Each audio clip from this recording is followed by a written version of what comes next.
Welcome to Lecture 1 for Chemistry 418, Nuclear and Radiochemistry.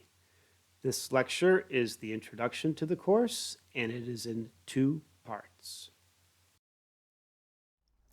The readings for Lecture 1 include the chart of the nuclides.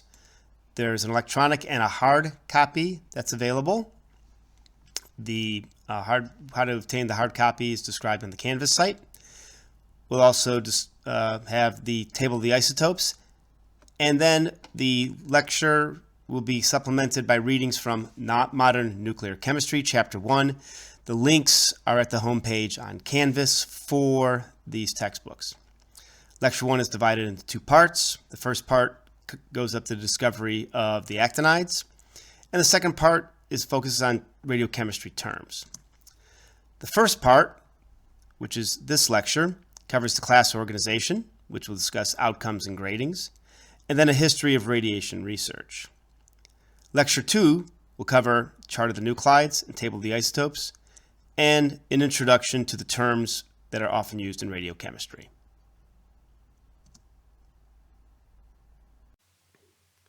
As one would imagine, radiochemistry is central to a range of topics within nuclear technology.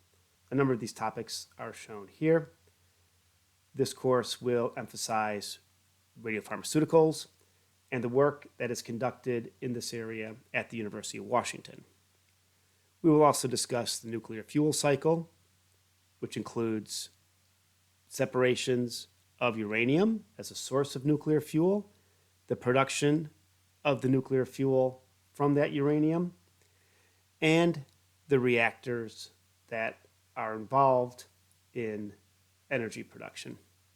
We'll also talk about radiochemical separations, waste forms that are resultant from radioactive isotopes and how they're disposed. We'll also explore nuclear forensics, which is identification of nuclear material, nuclear safeguards, which has to do with the prevention of the proliferation of nuclear weapons, and fundamental science associated with radioelements. An example of some of the fundamental and applied science relative to radiochemistry is shown here, where this structure of uranium and triethyl phosphate is shown. This is based on the separation of nuclear waste using the Purex process, which we will discuss later in the course. But it's an example of some speciation studies that can be performed using actinides, in this case the uranium, and is shown as the uranyl, as we'll discuss later in the course, where you see the uranium with these oxygens coordinated by the nitrate. And these phosphate groups allow the extraction into inorganic phase. One key aspect of this course is to increase the number of students with exposure and potential interest in radiochemistry. Ideally, this course will provide a route for research for students who have completed the course. There are research opportunities available in nuclear and radiochemistry at the University of Washington and also at U.S. national laboratories, one being in Eastern Washington, the Pacific Northwest National Laboratory. If anyone is interested in exploring these opportunities, I'd be happy to discuss them anytime during the course.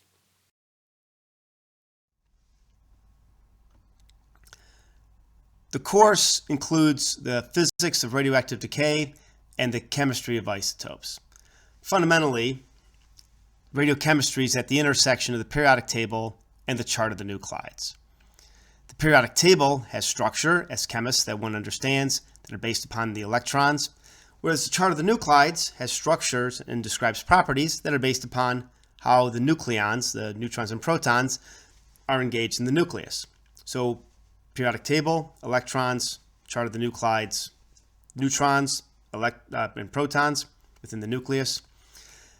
And within radiochemistry, we want to emphasize elements with only radioactive isotopes, since they're unusual examples. So as examples, technetium, element 43, sits in the middle of the periodic table, We'll discuss the chemistry of technetium, and we'll particularly focus on the chemistry of the actinide elements, which are those elements that have 5f electrons that are at the bottom of the periodic table.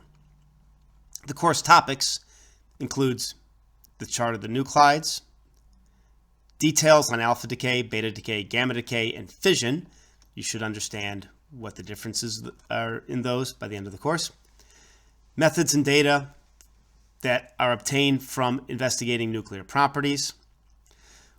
We'll have discussions on the fundamental chemical properties that are involved in radiation and radiochemistry, and particularly how they intersect with the elements that are only available in radioactive isotopes, such as technetium and particularly the actinides. We'll discuss how isotopes are produced, and we'll talk about how radiochemistry is used in research and technology. The textbooks that will be used in this course are primarily PDFs, and they'll all be linked to the Canvas website. The two textbooks that we'll use include Nuclear and Radiochemistry and Modern Nuclear Chemistry. And one thing that I want to note is that input from students are valued for this course. Participation is expected, and any sort of assistance with course development is valued. And the output obtained from the students should enhance the online course experience.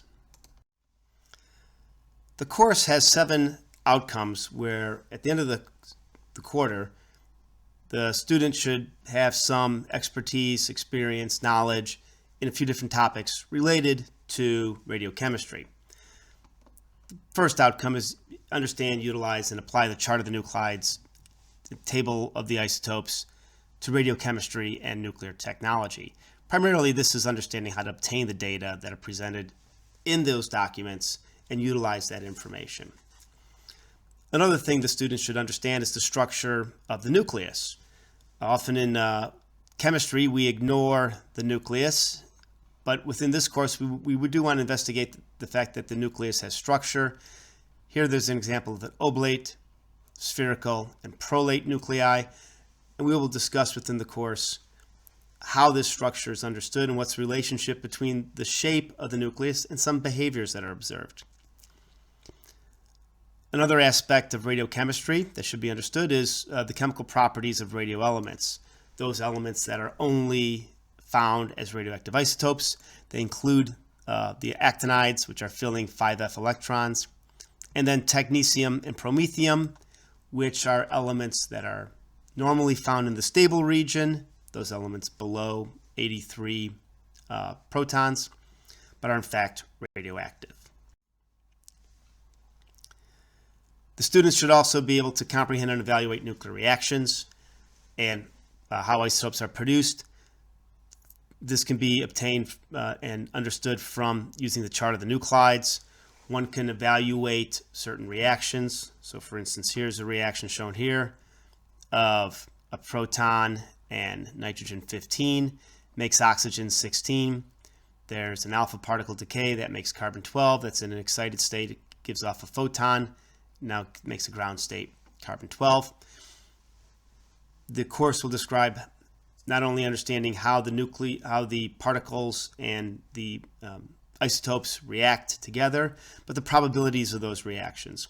And that'll include cross-section data, understand what are some of the reaction particles. So for instance, an alpha particle, how that can be a product or can also be involved in a reaction. And then energies in the reactions. Where do these energies come from? Well, a lot of it comes from conversion of the mass from the starting compounds to the product. And we should also explore and understand the different types of radioactive decay. And by evaluating the chart of the nuclides, understand the location of the isotopes and what's the probability of certain decay coming from those isotopes. For instance, heavier isotopes tend to decay by alpha. Those isotopes that are proton rich tend to decay by positron or electron capture. Those that are neutron rich tend to decay by beta minus. And then we'll discuss relationships between half-life and decays. The course will also describe how radiochemistry can be used in research, how as an example, concentrations, very minute concentrations, down to femtomolar per liter or even less of isotopes can be measured.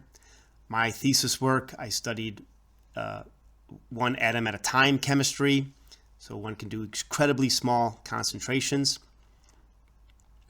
And we'll describe how these concentrations can be evaluated and how isotopes, making radioactive isotopes of normally stable isotopes, can be used to expand our understanding of systems.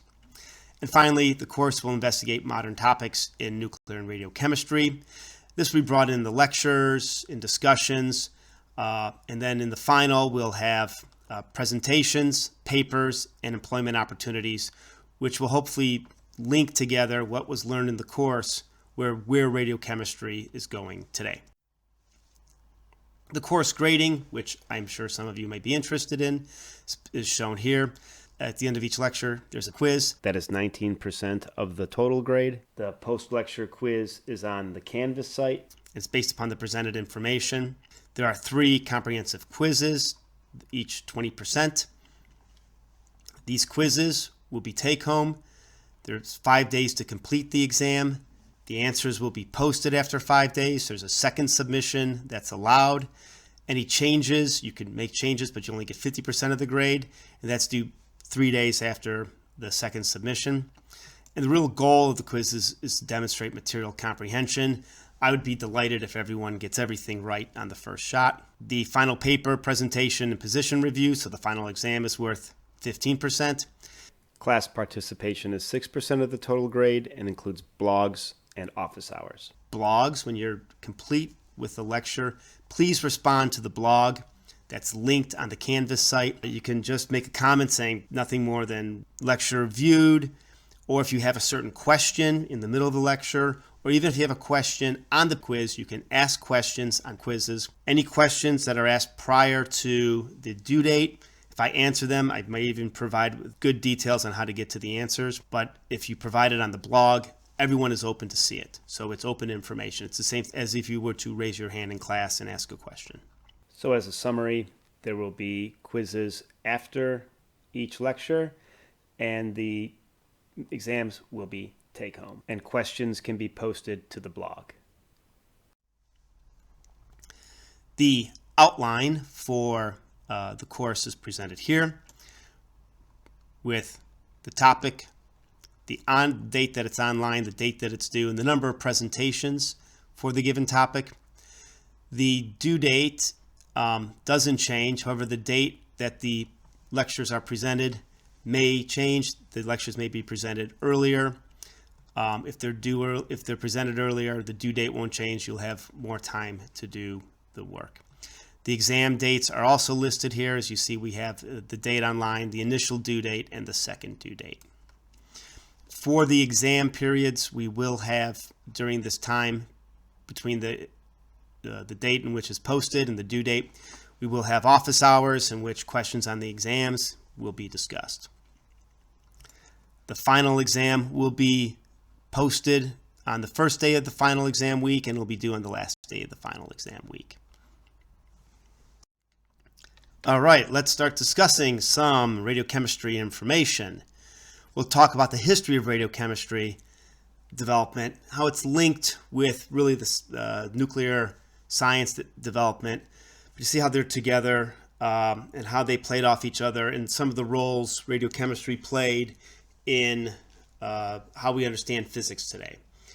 So a little over 100 years ago, in 1896, Becquerel discovered radioactivity.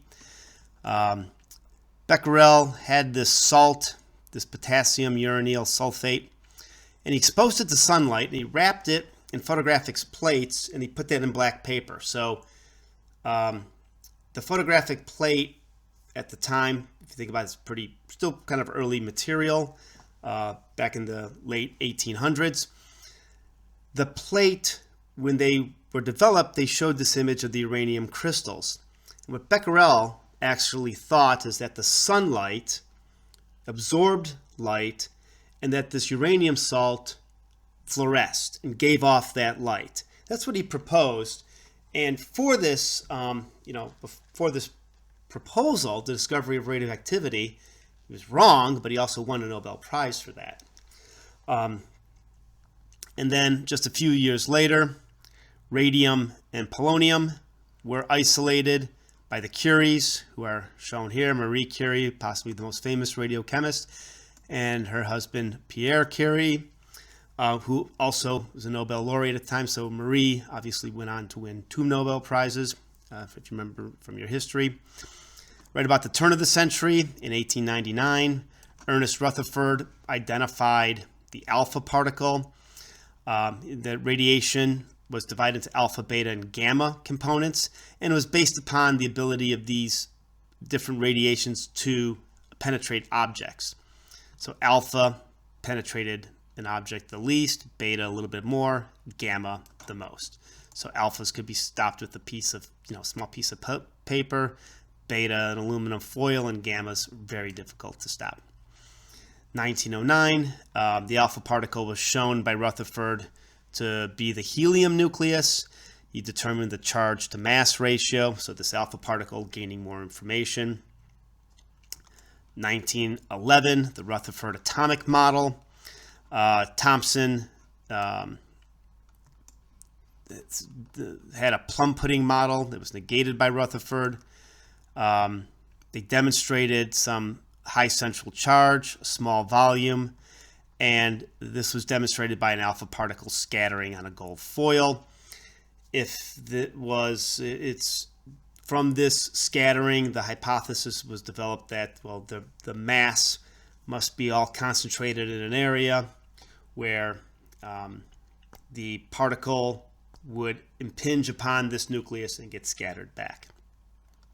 Detection of alpha particles and detection of other particles was expanded upon in 1912 by the development of the cloud chamber, and then a planetary atomic model was postulated by Bohr back in 1913.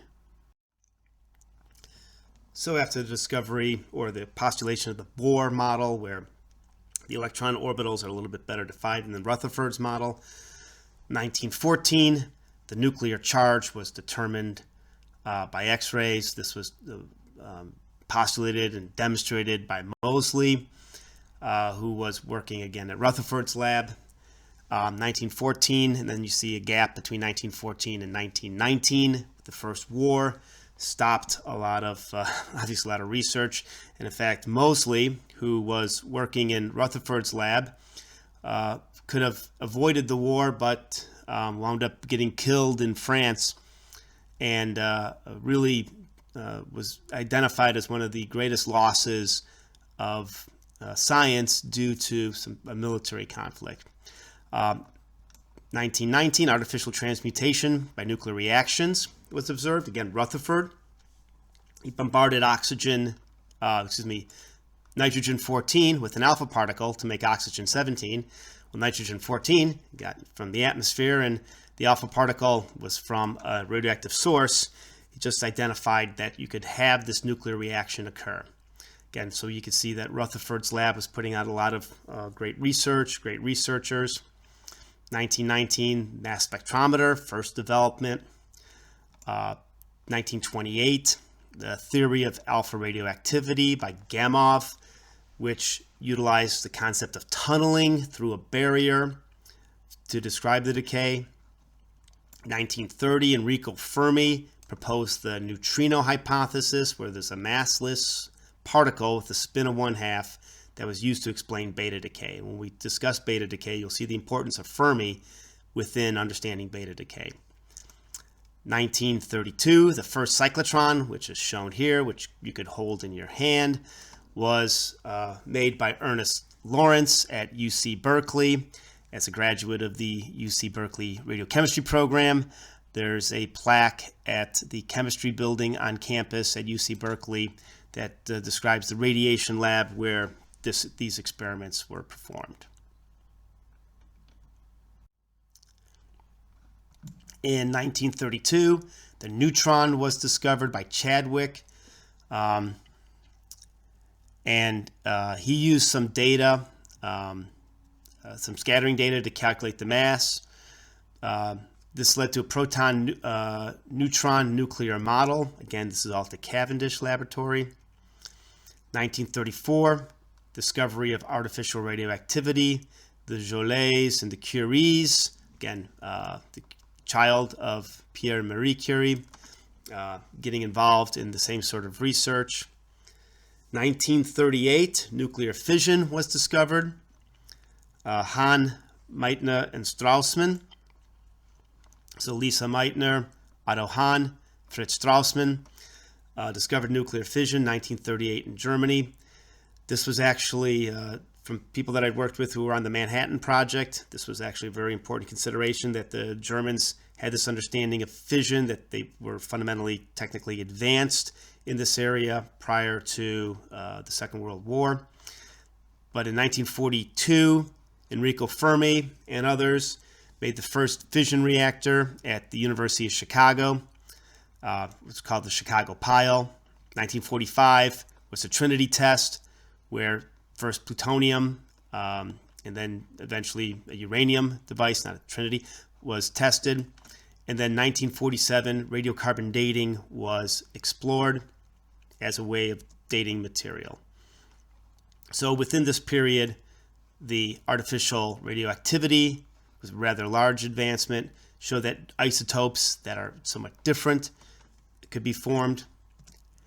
And here's an example of a painting from University of Chicago, the first reactor, where it's a air-cooled, graphite-moderated reactor. And then you see the students, the graduate students here, who would be called upon in case the reactor went out of control, where they could help release agents that would control the nuclear reaction. Here's the latest periodic table. I want to call your attention to the heavier elements. That you should notice that there are 118 named elements on the periodic table. Some of the more recent ones include flerovium, livermorium, tennessine, oganesson. The UNLV radiochemistry program, which I'm also a part of, was involved in the discovery of tennessine. As a graduate student, I was fortunate enough to work with Glenn Seaborg, who has an element named after him. And I also, when academician Flerov, who has element 114 named after him, with the Flerov Institute, visited UC Berkeley. His English wasn't very good. I speak some Russian, so I took him to San Francisco. We went to Chinatown, and I got to hang out with him. That was a very interesting time. Technetium, which is shown here, sits right in the middle of the periodic table, is a radioelement, only available as radioactive isotopes. Promethium, another element that one would think should be stable, is not. Okay, and then elements above bismuth, so elements with proton numbers greater than 83 are all radioactive, so polonium, astatine, radon. All the actinides shown here, and then the transactinide elements. At the University of Washington, one should note that astatine, this element is produced. Astatine 211 is made at the cyclotron at the University of Washington, and it's used as a radiopharmaceutical. It's attached to a ligand, and the alpha is used to kill cancers. So let's start with the lightest radioelement and its discovery. It's technetium. It was confirmed discovery back in 1936 at the University of Palermo in Sicily. Pierre and Emilio Segre, actually did the separation, but they obtained material from Ernest Lawrence, and he mailed them a molybdenum foil that was used as a cyclotron deflector. So that small cyclotron that Lawrence made had a deflector on it where particles would bombard. So that molybdenum, which is a Z of 42, was getting hit with alpha particles. There were nuclear reactions where the molybdenum was gaining a proton going to Z of 42 to 43, 43 being technetium. They separated, dissolved it, chemically isolated some other element that was separate, that was different in chemical behavior from the molybdenum, identified it as technetium-95, technetium-97, and they named it after the Greek word technics, meaning artificial, so technetium. The University of Palermo officials wanted to name it after the Latin name of Palermo. And then eventually, Segre and Glenn Seaborg worked together to isolate technetium-99M.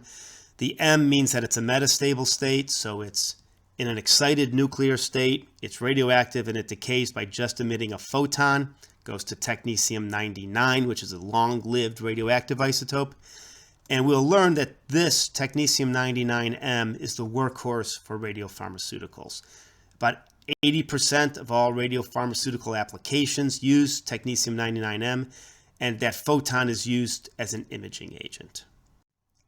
Promethium was first produced at the Oak Ridge National Laboratory in 1945 by primarily Coriell and others listed here. It was from a fission product. There was a lot of work going on in the understanding the reactions of fission, getting materials from the fission, including plutonium, separating out the lanthanides. It was known that there was a gap in the periodic table. Understood from this one could understand some of the expected properties of this promethium. It was separated, and the analysis of fission products of uranium fuel radiated in the graphite reactor at Oak Ridge showed the presence of this element. It was announced in 1947, 2 years after the discovery. And in 1963, they made about 10 grams of promethium from used nuclear fuel. So a large amount that one could do real chemical studies on. Then other synthetic elements. We'll start with neptunium. If you look at the actinides, you go from actinium, which there are trace natural actinium, thorium, which is naturally available, protactinium, which is part of the decay scheme of uranium, and then uranium, which is also naturally available in mined. So neptunium would be the next element that's synthetic, and it was the first synthetic transuranic element to be discovered. And it was the isotope neptunium-239 was produced by McMillan and Albertson at UC Berkeley in 1940. They bombarded uranium with cyclotron-produced neutrons. So these neutrons were produced by hitting a particle into a beam stop. So for instance, a piece of carbon, any sort of material, extra neutrons would come out. Those neutrons get absorbed by uranium-238. They would make uranium-239. That uranium-239 would beta decay to neptunium-239, which has a half-life of about 2.4 days. They isolated this small amount of neptunium from a large amount of uranium, showed that the chemical property was different than the uranium. However, the chemical properties of uranium, they weren't understood at this time in 1940. The actinide elements were part of the transition series. So uranium was grouped under tungsten. It wasn't until Glenn Seaborg later came up with the actinide hypothesis that moved the actinides where they currently live on the periodic table. But they showed that they showed some similar properties to uranium, but not completely. Eventually, macroscopic amounts of neptunium-237 were produced with a faster neutron on uranium-238. So a neutron would come in, it would knock out two neutrons, it would make this uranium-237. That would beta decay to uranium, from uranium-237 to neptunium-237. And they made 10 micrograms of material. They eventually made much more neptunium. Now one can get, certainly tons of, many multiple grams, kilogram quantities of neptunium-237. Plutonium synthesis was the second transuranic element of the actinides to be discovered. Plutonium-238 was produced in 1940 by Seaborg, McMillan, Kennedy, and Art Wall. Art Wall was the graduate student, so he really did the bulk of the work. And this was produced by using the 60-inch cyclotron at UC Berkeley. So the diameter of the cyclotron was 60 inches. The reaction was they took a target of uranium-238, hit it with deuterium. 2 neutrons came out. They made this neptunium-238. That neptunium-238 beta decayed to plutonium-238. The oxidation of the produced plutonium showed that it was different than the chemistry of the uranium. They identified the differences in the chemistry of the element. They were able to use the radioactive decay to identify some of the properties, the alpha decay energy, get an idea of the half-life of this isotope. Eventually, in 1941, plutonium-239 was produced, where uranyl nitrate in a wax was behind a beryllium target that was bombarded with deuterium, so a lot of neutrons. The paraffin block would thermalize, would slow down those neutrons. So the uranium-238, in this case, would absorb a neutron, make uranium-239. That would decay to neptunium-239, and that would decay to plutonium-239.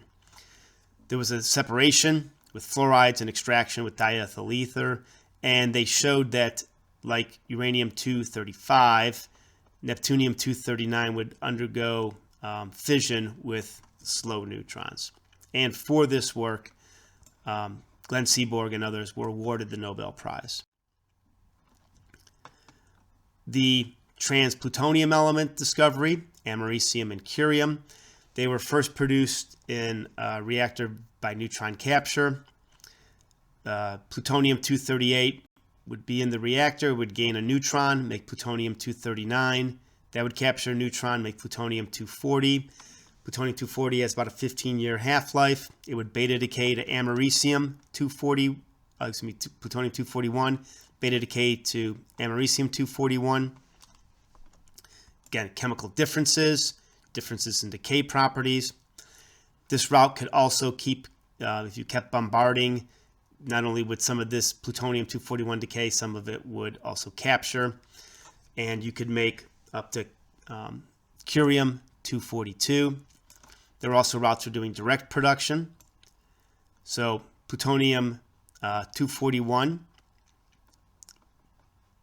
would be produced. It would beta decay to this americium-241, and the plutonium-241 was produced by the reaction of uranium-238 plus an alpha particle. And then you could get the another sort of direct production by using the same sort of reaction, except with the uranium, use neptunium-237. The way we would write a reaction for the production of curium-242 is shown here, where one took plutonium-239, bombard it with helium, a neutron would come out, and you would make this curium-240. The chemical separation from plutonium was achieved, and this decayed, the curium-242 decayed to plutonium-238. That was understood. They understood the energies and the half-life of plutonium-238. If they saw something decay to it, and they knew that that decayed in alpha, you actually had a genetic relationship. So you could clearly identify a produced isotope from something that had an alpha decay. They did show that they had difficulty separating americium and curium from the lanthanide fission products because they're all involved in, they all have the same trivalent oxidation state. And on the web page, there's an announcement on the discovery of these elements. The elements in order to be discovered next are berkelium and californium. One can guess where they were made. A trend that was established earlier, they required targets of americium and curium. So the new elements that were made were then used as targets. They had to get sufficient amount of the new elements. Then they would bombard these targets with an alpha particle. So you would go up to, you use americium to make berkelium. You use the curium to make californium. They separated these from the target material. So again, remember, this is +3 oxidation state. Berkelium actually has a +3, +4 oxidation state, +3, +3 oxidation state. One would do column chromatography. You could calibrate the chromatography system with some lanthanides. But what's shown here is the log of the activity versus the drops of the eluent. And you would see that there's different spikes of the activity. And the lighter, the lighter the element, the longer it takes it for it to elute. So the heavier elutes first. And this has to do with the change of the ionic radius. As the lanthanides get heavier, as the actinides get heavier, the ionic radius contracts. So if we use this method to investigate new elements, where would you expect the heavier actinides to elute? Well, anything that's heavier than californium should elute sooner. So that's actually a useful tool, because these heavier elements are going to be made in less amounts, and also tend to have shorter half-lives. So having them come off the column quicker is beneficial for their discoveries. So you can see where you would have these separations. The number of drops coming off a column would be sufficient to collect and identify the different elements. That's where the heavier elements you would expect them to elute. Einsteinium and Fermium. Well, we made a little change here. They were actually first produced in the thermonuclear test, the Mike test. You can see information about the Mike test on this YouTube video. There were also new isotopes of plutonium, plutonium-244 and plutonium-246. The thermonuclear test, a hydrogen bomb, you started off with uranium-238 and you made successive captures on the uranium-238. So you go from uranium-238 to uranium-246 in an instant, and then that uranium would beta decay to make different elements along those different isobars. There was an example here of the correlation between the log correlation of the yield versus the atomic mass. So this is an example of nuclear forensics where one was able to identify information about the yield of a test from the production of different isotopes. This was the first time there was production of trans-californium isotopes. So you would make these heavy uranium isotopes followed by beta decay. They made Einsteinium and Fermium. And as we will discuss in nuclear processes, this is similar to the R process that stars go through, the rapid process, and how elements are made. And as we described earlier, for americium curium, ion exchange was used to separate these elements. The final three actinides, the heaviest ones, mendelevium, nobelium, and lawrencium. These, with mendelevium, you wind up getting atom at a time discovery, because the amount of target that you can make for these reactions with an alpha particle start becoming less. There's not a lot of Einsteinium to start off with. You're not going to make a lot of mendelevium. The cross sections get smaller. So they're requiring a high degree of chemical separation. So what one would do is take the target, bombard it with helium nucleus, put a catcher foil behind the target so that the recoil nucleus would go onto this catcher foil, is usually gold. You would take that gold foil that had the recoiling product on it, dissolve it in acid, then do ion exchange chemistry. There was some controversy with nobelium. It was expected to have trivalent chemistry.